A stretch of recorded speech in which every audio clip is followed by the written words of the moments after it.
Mayor, before Ms. Petty gets started, just want to kind of outline for the council what we are doing with Spradley Farms.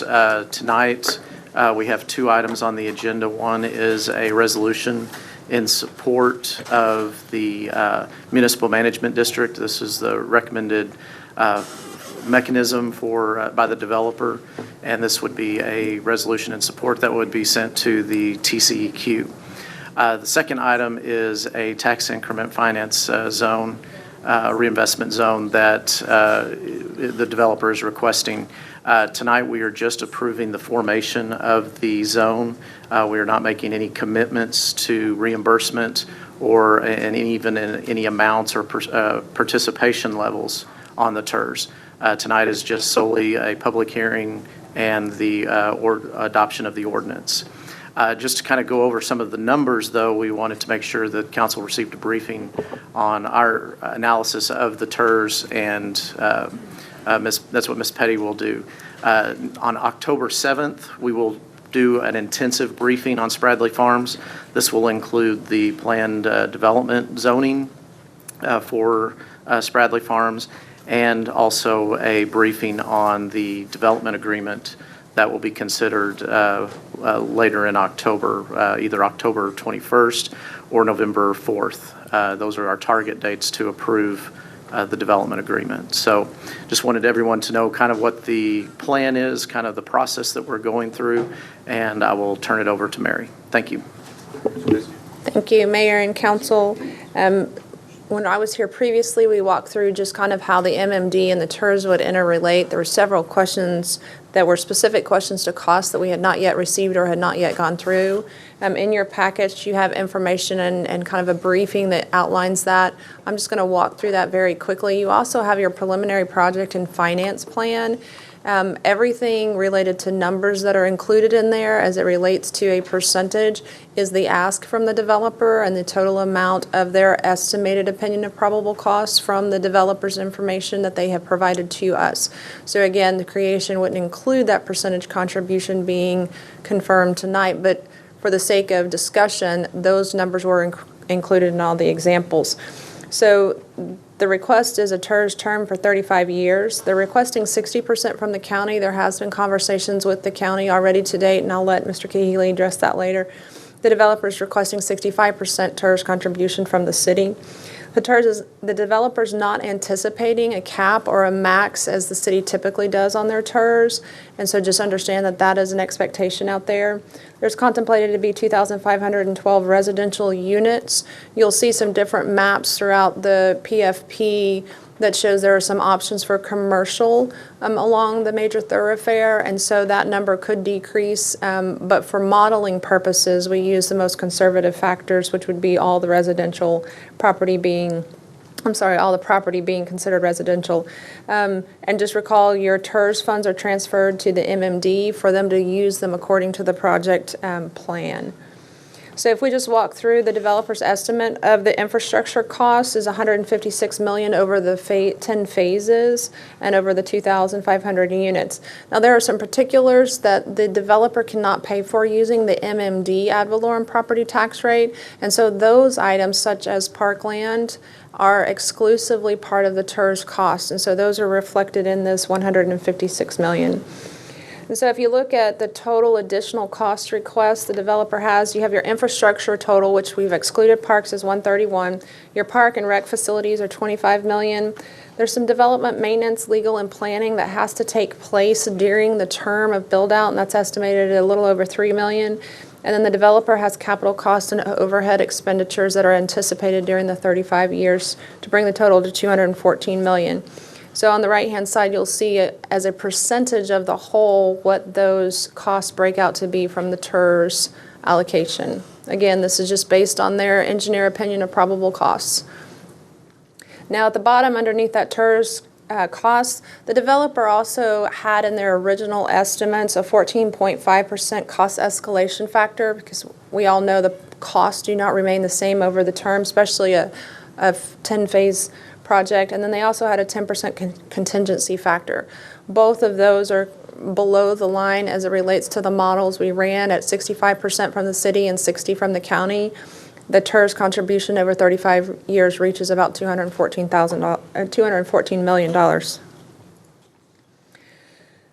So that $214 million is supported by $863 million in total build-out. So this is build-out estimates by phase. Again, this is for all residential property. And then if we take those costs to build out by phase, put them with your estimated build-out for value per phase, and also align the number of unit counts, that's where you get all those numbers we just went through, aligning by phase categories. You all know this as well. This is just the general flow. The TERS dollars go to the TERS fund, which gets sent to the MMD, and then the dollars retained by the city goes into the city's budget to pay for cost of services. So just a summary of the request. The developer provides all the upfront and private construction costs. So they're asking for costs of $214 million if available, because there is no cap and there's a potential for other costs to be covered, and this is wildly successful. Those total costs that they submitted to us in their documents were $270 million, so just know that information. The estimated value over the life of the project is $863. The TERS percentage, again, is 60% from the county and 65% from the city. We've talked about not having a cap. And then just recall, once there's bonding capacity, it's not the city issuing the bonds. It would be the MMD issuing the bonds, using the TERS revenues to offset a portion of those bond payments, as well as the MMD anticipates having a property tax to pay for either a portion of the bonds and or a combination of the maintenance of parks and roadways and the things that the MMD is allowed to maintain.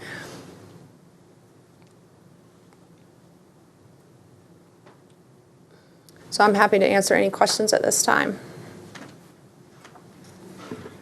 Council, any questions? Deputy Mayor Pro Tem. You may not be able to answer this question, so I understand that totally. Can you back up a couple of slides to the breakdown? A few more. There. Developer capital costs / overhead.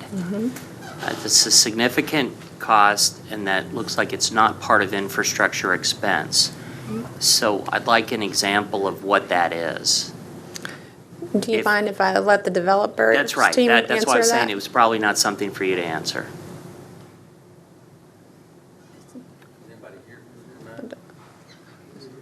Okay.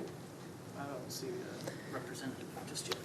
So as it's been explained to me, the developer has to put all the infrastructure costs in up front on their own dime. And so there is a cost of carry. They also have to operate the district. And so they would seek to reimburse themselves, which the MMD is capable of reimbursing the developer for those costs. Clay, is that right? For administrative costs, As well an as annual administrative cost for the district, and that's one. Is that also inclusive of operation and maintenance of the infrastructure? Yes, sir. And then I think Mary said that it was also, sounds like it captures the interest on the carry cost for the developer initially putting up the infrastructure and then having to carry a development loan for 5 or 10 years. Yes. Is that also part of that? Yes, but it's capped at the lower of the actual borrowing costs or the rate borne by the bonds that are sold to reimburse the developer. And those calculations are verified by the TCEQ when we do a utility bond issue. Okay. In each case, they're verified by the district's auditor. And Clay, you may or may not know this, so I'm not trying to catch you on something. Do you have from them any estimate of when the 25 and 75% marks will hit on this development? I don't. I know that they do. Okay. They do. I mean, downstairs, I'd like to hear that. Just let them know. I don't know where JJ is, but yes, they've got their Okay. projection set. And that was it on that part. Thank you. Thank you, Clay. So my understanding tonight, though, we are simply trying to create the district, the TERS district, right? Yes, sir. So basically, you are creating a boundary, and you are not assigning an amount as a percentage to be dedicated. You've called your public hearing. You've conducted your public hearing. I don't know if you've closed it yet or not. No. Okay. We don't do that. So most of this numbers that we're looking at are estimates, and we would be included in any kind of development agreement that is approved by this council. Is that correct? And I think that depends Yes, sir. on, Yeah. Those are policy directions from Okay. council. Right. So nothing that we do tonight ties us to any of these numbers specifically or percentages. I want to make sure. I know. That's why I'm asking, Robert. That's exactly why I'm asking. No, sir. In the ordinance, there is no percentage or obligation. All we were doing is forming the boundaries, as Ms. Petty said. Go ahead. I'm trying to know what we're doing. In the initial formation of a tax increment reinvestment zone, you must have attached a preliminary project and finance plan. You can't just have a blank sheet of paper. No, that's cool. I'm with you. You can't just have a blank sheet of paper and then say the final plan is TBD, because the statute requires that the final project and finance plan be in substantial compliance with the initial plan. At this point, these are two separate things going on tonight. One is a resolution saying, go to the TCQ, please go ahead and start the district formation process. The second one is the formation of the TERS. And, well, I'm not going to give my opinion about whether or not a changing percentage, a wildly changing percentage would be in substantial compliance. But I would just say that out of the two things that I think the developer, and I can't speak for them, they'll speak for themselves, but I would bet that they would much rather, if they had to pick one or the other to move forward tonight, it would be the resolution saying, please start the district creation process. And the TERS isn't as necessary. That just needs to get formed by the end of the year to capture the increment non-developed base for this year. I mean, they may want it tomorrow afternoon, I don't know, but I think they need to move forward with the creation process at the TCQ. So I have a certain opinion about whether or not we should proceed forward on the TERS without having nailed down our specific percentages, but that is a somewhat separate issue than whether or not we would consent to the creation of the district at TCQ, and what, if any, what are the contingencies that we might place in the resolution, or having an understanding with the developer prior to it. Does that put it in a nutshell? I understand what you're saying. Okay. Well, and really what I was trying to say is, and I appreciate the substantive, because I know there has to be a document that goes with this if the TERS is created, but my understanding was that in and of itself, yes, it sets some parameters, but it's nothing that could not be changed, to your point, substantial or not, in the future. Maybe I'm wrong. Well, I appreciate that, Mayor, and I'm not trying to say that it is exactly specific, because there is some gray area in how different the preliminary project and finance plan can be from the final one.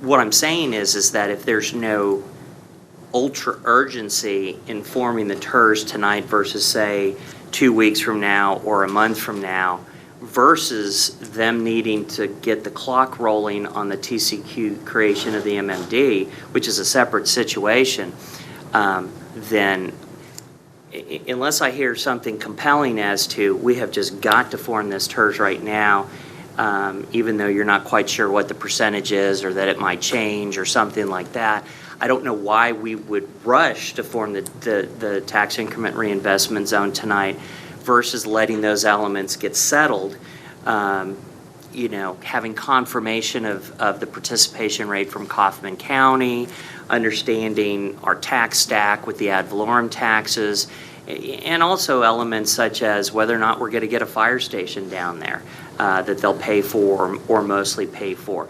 what other substantial elements are they going to promise? I think we're a long ways further forward than we were a couple of weeks ago, and I'm glad we didn't take action on the TERS 2 weeks ago. I like a lot more of this information. But you see what I'm saying? One, I think if they need that to go forward, and I don't want to slow their clock down on that, I understand that, especially if we put some contingencies on it. But the TERS, I'm not quite sure why, when we're still nailing down our particulars, why we would rush to create that tonight if we don't have to, if we've got months to do that. That's all. I appreciate that. Yeah, I know that we haven't really talked about the item 17 yet, so I think Cliff will probably tell us about that in a minute. The developer's request was to have a TERS formed prior to their submittal to TCEQ. And and I'll let the developer do that argument to you. That's their job to make that argument to you. We are just trying to follow the developer's request to get the TERS formed. We do have a preliminary plan that to be attached. We sent that in your packets on Friday. And so we feel we have the mechanisms in place to form a TERS. The other reason why staff is recommending moving forward tonight is that on the timeline that I described earlier, we just feel that it gives us the amount of time to do the due diligence before the council adopts the final TERS plan, and do that at the same time that we do the development agreement. There is a TERS board that needs to meet, and with just the amount of business that this council has, we were just trying to get things done in a timely manner so we're ready when the council is ready to adopt the development agreement. That is the only recommendation from staff to move forward faster. I'll let the developer make the compelling argument on whether or not it be done for the TCEQ and why they are moving forward as quickly as they are with the TCEQ process. And Cliff or legal, what would be the difficulty in making small or substantial changes to the TERS from the initial plan? Do we feel like that would be problematic? Ted, can you? A preliminary project and financing plan has been prepared with the increment participation rates that Ms. Petty just went over. They can be changed once you adopt the true final project plan, and that's done by ordinance. Any other questions for Ms. Petty or questions for Cliff? I believe Mr. Jordan has walked in, and he might be able to answer that question if you're ready. I'm going to need that question. Sure. Come on up to the microphone. Yes, sir. So what was the question? It's your question. I don't want to say it wrong. I'll say it wrong. Which one of them? On the TCEQ process and the reason to do the TERS tonight. So specifically, if we passed, meaning approved the resolution to go to the TCEQ, but held off on approving the TERS creation, the initial creation, giving us about a month, trying to get the final figures from Kaufman County, things like that. Is that in and of itself problematic for you guys? I believe it is. Because? And the main reason being that when we submit the package to create the MMD, that we want to have an actual feasible program. And without the TERS, obviously the program is not feasible. Except that you've had a discussion about how much of the TERS can we change from it initially to final. And so it sounds like you would be submitting to the TCEQ something that you're anticipating could very well have substantial changes, and that we don't have all these percentages nailed down. I don't want to slow you down at TCEQ. I also don't want to hand out a blank check to anybody and have something substantially change 2 months from now, 2.5 months from now. Right. There's just a lot of details to this that I still don't have. Sure. That I think the public is very interested in, such as, are we going to get a fire station Right. down there? And I don't So- have any agreement of any kind from anyone as to whether or not that'll be paid for in these TERS monies, in the ad valorem, or whether a separate 375 assessment. I don't have any of that at all. And I also, and I'm not trying to play city attorney on this one, I do know that the preliminary and the final cannot be substantially different. And I don't Correct. want to get in a situation where we have X and then we're like, well, we wanted it to be Y, but now we can't because Right. that's too far different. Right. And so I understand wanting to Right. have it, to be able to go down to TCQ and say, hey, look, we got a TERS, this is really a going concern, you guys go ahead. But it's going to take 6 to 9 months for the TCQ to give thumbs up on this district anyway. And I'm not quite sure what's the harm in, maybe a month from now, supplementing your application with a formed TERS, having it more nailed down by then, Sure. and having us in a better trajectory on that. Well, so to kind of pull you in on the background work Right. that's been happening, we've done extensive opinions of cost. We have done a lot of work with your city staff.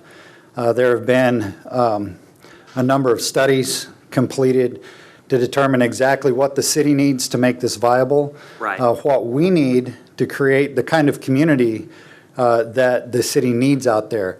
So please recall that what the city needs and what the school district out there needs is a housing value, an average housing value that's significantly higher than what you have currently. And I appreciate that. And I Right. think you've done some valuable work in, we initially talked about a 75%, and you've lowered that to 65, which is no small amount, in large part because our staff has said what the cost of service is minus the infrastructure costs that you've done. Which is why I don't want to slow you down at TCQ. Right. I just want to nail down, in the past, we've got a bridge sitting out there near 635 that has sat out there for 10 years, and it's just sat out there. And because we rushed into deals without having all the final details of the deals worked out. And that's not your fault. That's not There's your a key fault. difference in the way that we manage this capital stack. Right. The way we build it, using an MMD instead of some other mechanisms, is that we build the value first. We invest tens of millions of dollars into the community first, building public infrastructure. That's our at-risk money. If we don't create the growth, the AV growth, we never get the money back. And that does not place any burden on the city at all. It's really upside down from the way, like, say, for example, an upfront bonded PID would work. And the amount of interest that we consider our community our investors, right? The people that live in these homes are the ones that are going to be paying these taxes. When you do a different type mechanism, you end up with them paying a whole lot more for the capital cost of the money. The way we do it, at Viridian, we're just barely over 3% interest on our bonds now. We started out at 5%, and as they improved in value, they're down to 3%. So PIDs are going to be considerably higher than that. We've done the math. We firmly believe that this program is not even possible if we get below that 65 and 60%. So for us, it's kind of a moot point. We need to get the MMD into the TCEQ so that we can stay on a timeline that doesn't drive our already invested $1 million plus of capital out of our IRR or return parameters. And further, the city's not at risk at all. If we don't deliver what we say we're going to deliver, then there is no cost to you. I mean, we're paying the cities out of pockets for your counsel and for your various consultants that are required for this. So what we're asking of the city is, I believe it to be extremely reasonable, and understand too that giving up of the 10% additional increment comes at significant cost to us, but also to the city. You know, we have a parks budget in here that's around like $27 million. Those are all public city parks that are going to enhance your entire community. And the more you crunch that down, the less we're able to build that infrastructure. And at some point, we're going to get to a level of amenity and public space that our company, Nehemiah Company, doesn't do. We don't do normal subdivisions. We do high-level master plan communities similar to what we do at Veridian, and that's all we do. These are 12-year projects. We don't want to spend 12 years on a project doing something that we don't even do. So that's our request, and that's the urgency of it, is that we need to get an answer and we need to move on if this is not our project, because like I said, we're already over $1 million in the hole on this. So the hospital, Verde, it's not a hospital, it's a medical wellness center, is an MMD, not a PID TER stack. Yes, I know that. I'm familiar. And had a lot, it's not the same deal, it's not the same thing, but had a lot of similarities as to AV growth was going to cause a reimbursement for them at certain points. It also had some ad valorem values. There's a lot of discussion here, and not just with this deal, but with a lot of other deals, about making sure there have been different developers who have been questioned at length about, are you going to perform? What assurances do we have that developers are going to perform? And then trying to build in, what if they don't? And what do we do if they don't? And what happens if certain things occur? And I know that y'all have a very good track record, and so I'm not questioning that at all. I don't worry about you guys. I worry about if you sell the project or chunks of the project to other people and what I get from them. And the only assurance that I have in making sure things occur is in the document and how it's set up. And so that, and a document will live far beyond my participation here on the council, or probably even, I don't know, 35 years, 87. My dad lived to 86, so I might make it. But the point is that it'll far outlive any of us. And yet, we're still going to have 65% of the tax value pouring into a TERS. And so, you know, just like when we had a bridge to nowhere, there were some mistakes that were made in the past about not providing and nailing down assurances that if X, Y, and Z didn't occur, what would happen. And so I don't want to slow you down. I want to have this project go. I think it's very significant that you dropped it from 75 to 65. I had heartburn at 75. 65, if staff is telling me that their basic service costs can be met, then I can go out to the public and say, you're not going to be subsidizing this project. And that was very important to me. That you, the taxpayer, you're not going to be paying higher taxes for this project down the road. Right. So I appreciate that. Know that I have concerns about an uncapped ad valorem tax rate. I have concerns about an uncapped amount. You have 270 million, but once we hit 270 million, let's say it performs really well, like the Dallas Cowboys Stadium did. Are we done, or do we keep paying 65% and on and on and on? And so I have concerns about that. What if we say we really need you to chip in for a fire station? We go ahead and consent to approve the creation of the district, and 2 months from now, you go, nah, we're not doing that. And then what do we, and I know you may not, I'm just saying, what do we do? Right. And so these are concerns that I have to protect the public and the taxpayer. And I would hope that we would all work in partnership, you knowing that that's a concern of ours in the public, that we need a fire station down there, and what legal mechanism we would utilize to pay for that, so that our citizens aren't subsidizing this development. We have certain caps, certain controls, so that if something bad happens through no fault of your own, that we have the ability to do something about that.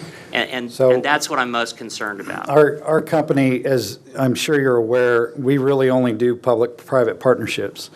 And the risk factors that you're listing out are primary concerns of ours. So we understand that we're a developer and that the projects follow the money. So there is a potential that we could lose control of the project at some point. We acknowledge that, and we've spoken about that. What we try to do is put in mechanisms that will create a minimum standard in the community. So this district is all tied within a PD zoning. We had an extensive meeting this morning. What we're creating within that document, and because of recent legislations, we're having to go a couple of additional steps to get those design guidelines into the HOA, get the guarantees of the quality standard built in so that the city has control over whether those things change. And so we're working through the legalities of making those like binding, tied in, can't be changed if the developer changes. So that's the first item.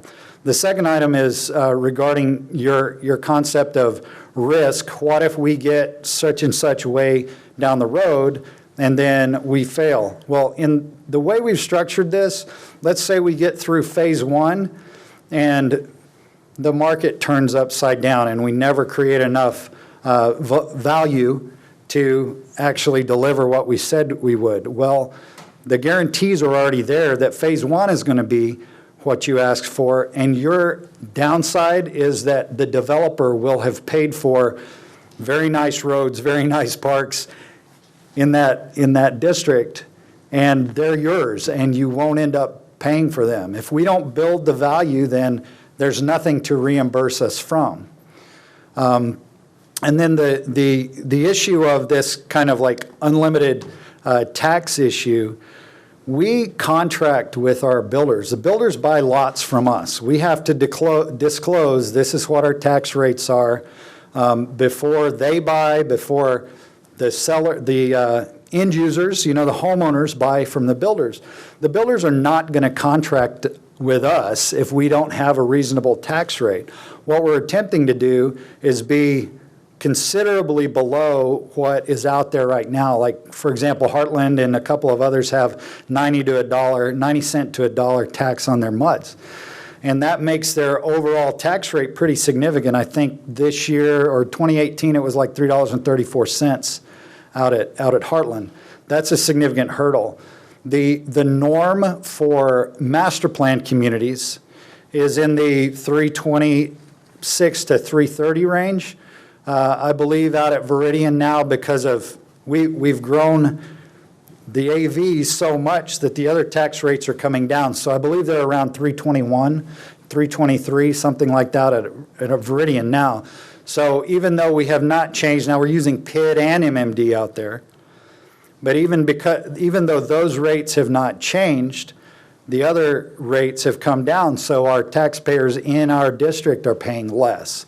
So I strongly believe that the market is going to protect a ceiling. We're not going to be able to sell our lots if we end up with something that's above about 330, and we want to be considerably below that. We're targeting in the 326, 328 range to max out. So I don't think that to my knowledge, there hasn't been a case, unless there was some financial catastrophe, that changed. And the kind of inverse of that, where that would become an issue is if the property values came way down. They were at 350 and now they're at 50, and we still have to collect that same amount of money. Well, the working person who's paying for that house, the dollar value of their taxes doesn't change. Like, the percentage changes significantly, but what they're actually paying out of their pocket wouldn't change. So I think that one in particular is a little bit of an artificial risk. Now, I understand that it really is an unlimited ad valorem, but we use unlimited ad valorem all the time, and it hasn't been something that's outlawed, right, because it's usurious or whatever. It's fair the way we execute it. Any further questions, sir? I think some of y'all know I'm really excited about this project, and I can't hide that, I think this is an awesome project, wanted to come out here to our area, 622 acres of land, and I see here setting aside land use for open space, 210 acres, single-family residential, 334 acres, right-of-way, 62 acres, school site, 9 acres, commercial, 7 acres, and I can't help but think that developers already thinking about some acres there for public safety as well, some type Sure. of station there as well. So I think that's coming. I think that'll be there. And then when you look at the build-out, phase 1 through 10, 863.6 million new ad valorem single-family home value. My question to you is this: if these two items pass tonight, and we see that timeline ahead of you, because I sense and I hear and I know you're talking about the costs that you've had up until now, y'all are ready to move forward, and if we talk about putting off another month, or what is the time frame for you? What's the next step? What are you looking at should these two things approve tonight? Where do you go? Okay, so the main timeline is getting all these entitlements through. So we're expecting, if we can get things into the TCEQ, we're now in September, so we're looking at probably March or April by the time we would get the MMD approved to the TCEQ. Once we have all that buttoned up, then our primary equity partners would be ready to put the capital stack together to make this happen. At that point, once we have the PD through, which it should be through in October, we're expecting, we can go ahead. Now, what we're currently doing with the project is that we have a capital partner who is funding what we call pre-development. So we're trying to get all of the construction documentation, all that stuff ready to go, so that as soon as we finish up with all of our entitlements, we're ready to start turning dirt. So now Which could possibly be when? it's probably going to Ready to start turning be, dirt? if we finish up with all of this in February, we could be, by the end of next year, fall to late fall next year, we could be working. Working on the infrastructure. Right, right. Okay. And I understand what you're saying as well, protecting the tax value, and so you can assure that you can get these buyers Right, to come in, right. people to buy homes as well. So I Right. totally get that as well. Right. Just to say, I went out there to visit this Viridian Nehemiah group, and this group is amazing because they talk about not only coming and building what, to me, I believe it's going to be the area out there that a lot of folks around the county and further are going to want to come to, but they talk about giving back to the community. They talk about building their own community out there, and a very quality type project. So I understand what you're saying and moving on that timeline, and I'm even glad to hear about a date that you're already thinking about, because I know there's a time factor in all that and in what you want to do. So have you heard anything from Kaufman County yet?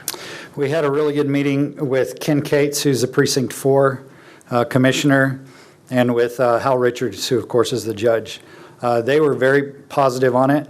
They understand that, and I'm going to put it in my words, but that we're the best opportunity that they have to start, at least kickstart, a much higher home value out in this area. So they seemed very excited about it, like this is what they really need. There are currently two TERSs that they participate at 50%.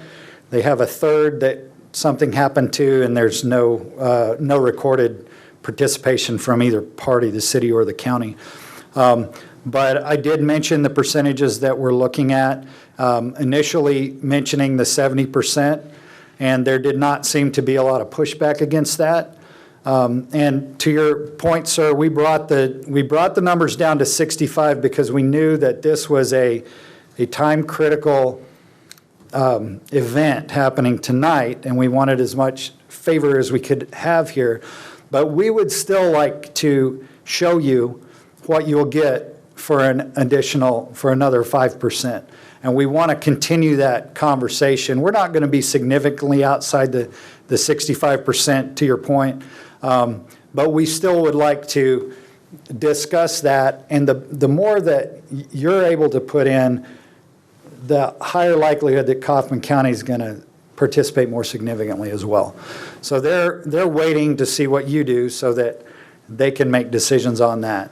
So Judge Richards is going to put together a meeting for us to go present our plan to the county. And Commissioner Cates has said that he likes it and he'd like to see it go through. So I feel like that was a very, very positive meeting.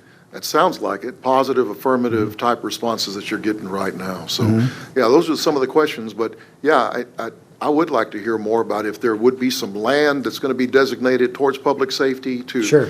Mr. Right. Miklos and what he was sharing about, because that is important to us to have It that is. out there as well, and I would believe, and I know that it's important to y'all as well, so. Yes.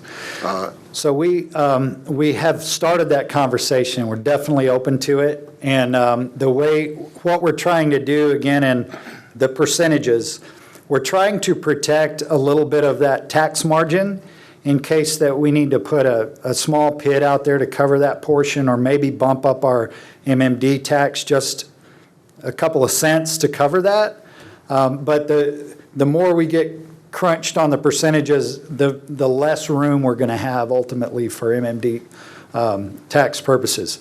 So that's what we're trying to avoid. With that said, we are going to make sure that the city has what they need for fire, public safety, et cetera. If we are going to create something that serves a wider part of the community, we would like, just like the city doesn't want to pay for our stuff, we would appreciate that if we set a PID that's a little bit larger than just our community to help pay for some of that. But we're certainly willing to put your site out on our property.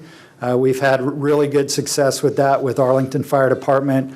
And we were able even to adjust the way we did that spend so that we didn't ruin our returns in our capital stack. We built a temporary station. And then once we had the AV growth up to where it needed to be to support the construction of the new one, it's in there. And that just opened, I guess, in the spring.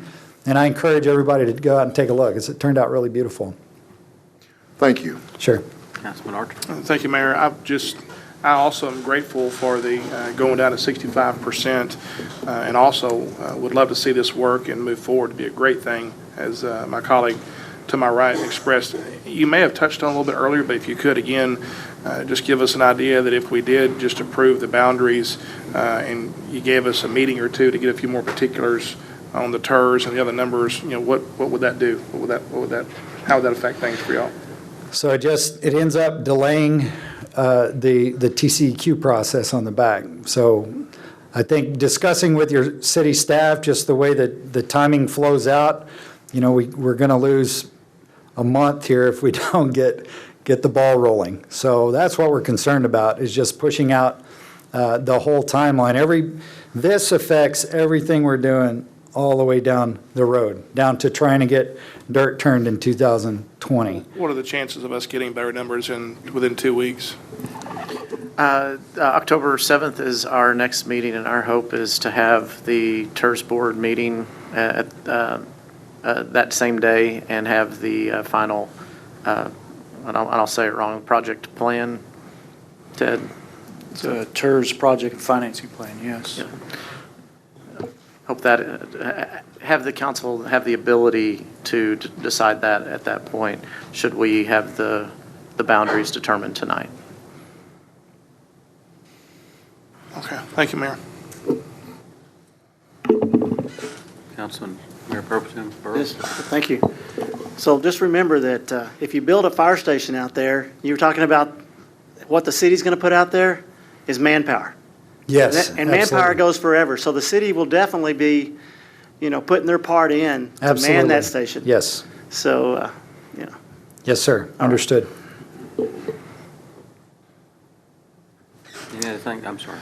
And again, you're saying if both of these items should be approved tonight and you can move forward, there is no risk to the city or no risk of anything negatively about this project? That's correct. Okay, thank you. Anything? Yes, sir. Go ahead. I'm just going to add in, I know where you're coming from with all this. And, I've dealt with a lot of elements in a lot of different ways and how you shuffle the deck. And everybody behind me over there knows that I'm very, very concerned with not having bad stuff happen that's unanticipated. The fact of the matter is that we had the Verde Project MMD, and everybody talked about how wonderful that was and how that was a great thing. And, then the economy turned south, and the development didn't happen, and we had a bridge out there that just sat out there for a decade. And it's not that you don't have an intention, and I totally understand the whole mercantility of not wanting to have 4.0 and 4.2 with your tax stack. Right. I understand that. What I'm concerned with mainly is, we go ahead and we sign off on this stuff tonight, and then we're negotiating a development agreement, and then I don't want you guys to pay more than your fair share for a fire station or a fire and public safety facility. I only want you to pay your fair share of it. Now, you're going to have 7,500 people living out there, and so that's a significant element, and we need a fire station. But I don't want you to pay all of it. I want you to pay your share of it.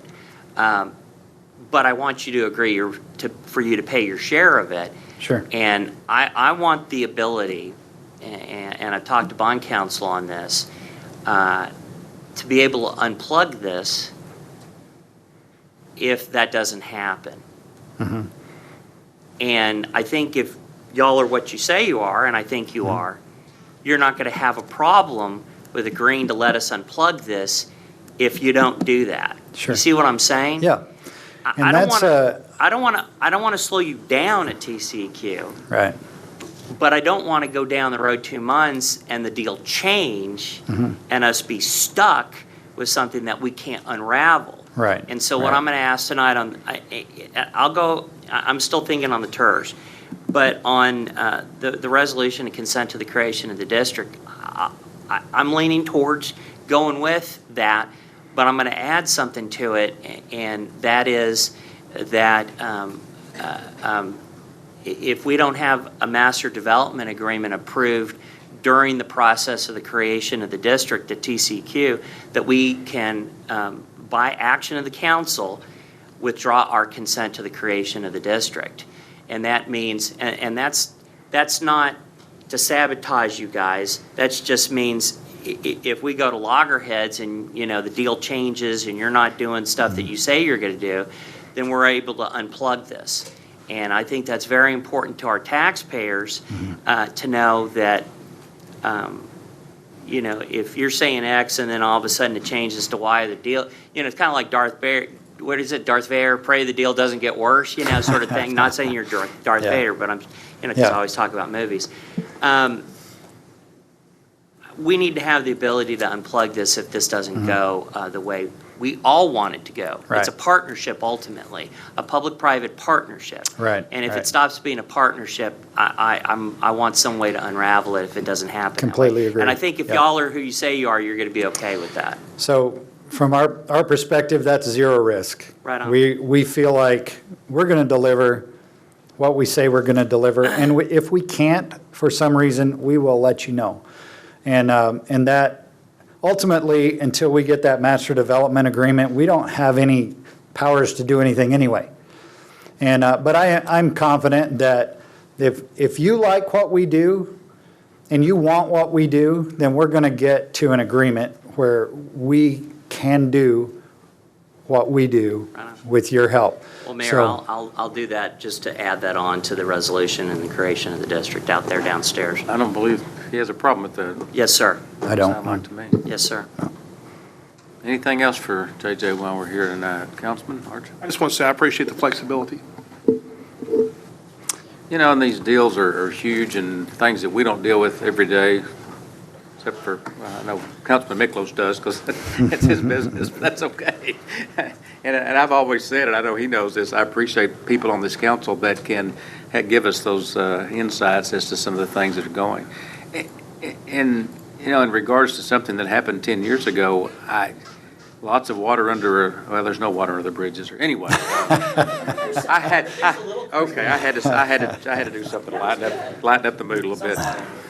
You know, we learn from sometimes the things that go on, and I think as a council, this council is looking for protection of our folks.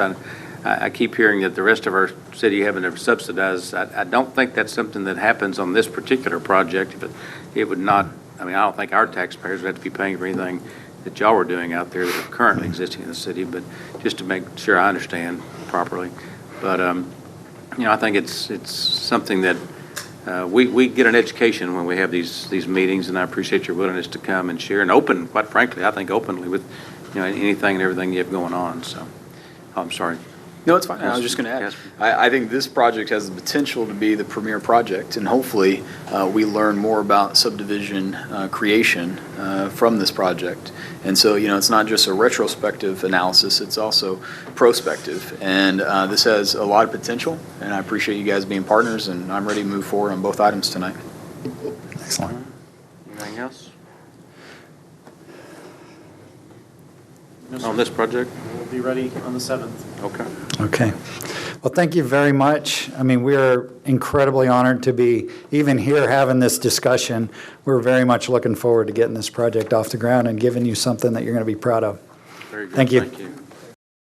This ordinance that's before you would create or designate the Reinvestment Zone Number 13, known as Spradley Farms. It would not designate the increment that would come later whenever the council considers the project and financing plan. So this merely creates the zone, and would remind the council that the public hearing was open, so if the council is going to take action on the ordinance, then the public hearing would need to be closed. But as I understand it, because I asked the questions in the pre-meeting, the current development agreement and things that have set some parameters are a part of this, but they do not go into effect until they be voted on at a later time. Yes, sir. This merely creates the zone. Okay. All right. Any other questions for Mr. Chin? Anything that our applicants would like to come up and share with this tonight? That's up to you. You're welcome. Thank you for the opportunity. I think we're good. Okay.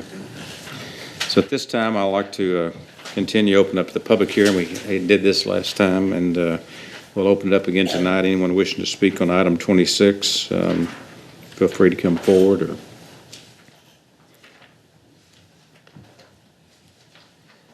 And seeing no one moving this direction, we'll come back to the council for any motions.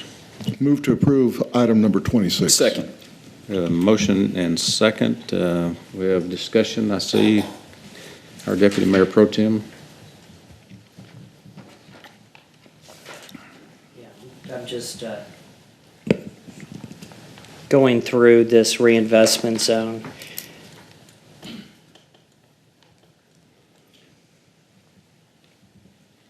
So, I don't know how many of y'all have actually looked at this resolution creating the TERS, but little I says that the preliminary reinvestment zone financing plan for the proposed zone was prepared prior to the adoption of this ordinance, and that the City Council finds that the preliminary reinvestment zone financing plan for the proposed zone is feasible. So I just wanted to correct some inaccuracies here. I'm going to support the creation of this TERS. So y'all are going to get forward. I want you to go forward. I talked to Clay, Mr. Crawford, I talked to you. You need a plan to show a TCEQ, so that's why I'm going to support it. But the inaccuracy here, and what everyone needs to understand is that the preliminary project and finance plan specifies how the financing is going to go. And so it's not that we're just passing some empty piece of paper and that we can change it willy-nilly in a couple of weeks or months or anything. What we do here now and what we're passing here now is attached to this resolution, a preliminary project and finance plan. You can only deviate a little bit, insubstantial, quite quite frankly. You can't substantially deviate from what you've done in the preliminary project and finance plan with the final. So the idea that, well, you just pass whatever, we'll get to it and fix it once we get there, is inaccurate. It's not correct. So what we've had and what we've discussed is a 65% participation rate by the city. That's 65% of the increased taxes that will be garnered in each parcel in this district. That's 65% of the increase for 35 years. And I am very thankful that this development team reduced it from 75 to 65. And why is that? It's because at 75%, all of y'all, taxpayers, would be covering the amount, the cost of service that wouldn't be covered at the higher amount. They met with city staff, and city staff correctly said, if you do it at 65, we're in the black to start out with. And I thought that was very important, and I laud the development team for being willing to do that. That's why I went with the other thing as well, because y'all came down on that and y'all did well. And that's why I'm glad that this is going to TCEQ. But the citizens need to know that this is set at 65% and not higher, so that the rest of the town isn't having their taxes increased to make this project a go. And so the preliminary project and finance plan has that, and I won't support any substantial change from 65% because I'm concerned with the cost of service. And not only am I concerned, everyone who brings it up talks about when the projects come in on I-20, make sure that they can at least pay for themselves. Do wonderful things, invest, do economic development, do the best that you can for them, but don't put us underwater in them. Don't make us lose police. Don't make us slow down on our roads that we're fixing in our neighborhoods just for that. And so I think the 65% with an anticipated hopeful 60% rate from Kaufman County or whatever it ends up being is good.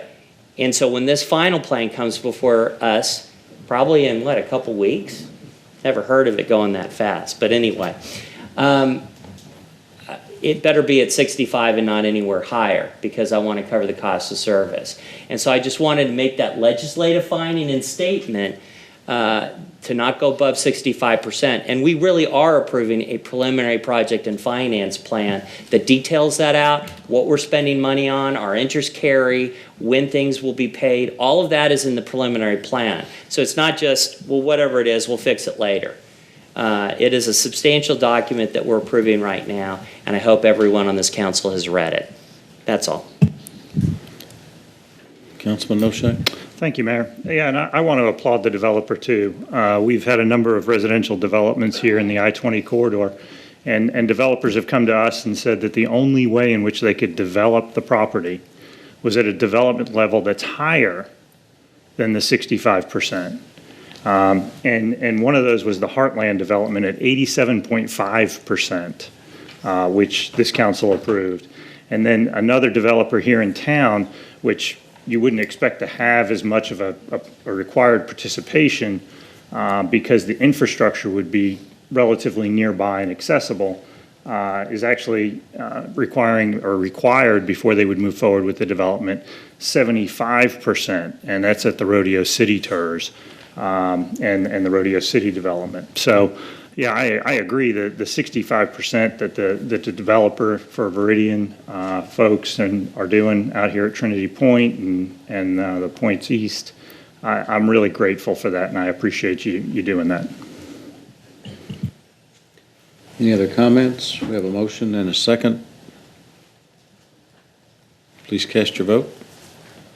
And that item passes 7-0. So good luck at your next steps, gentlemen.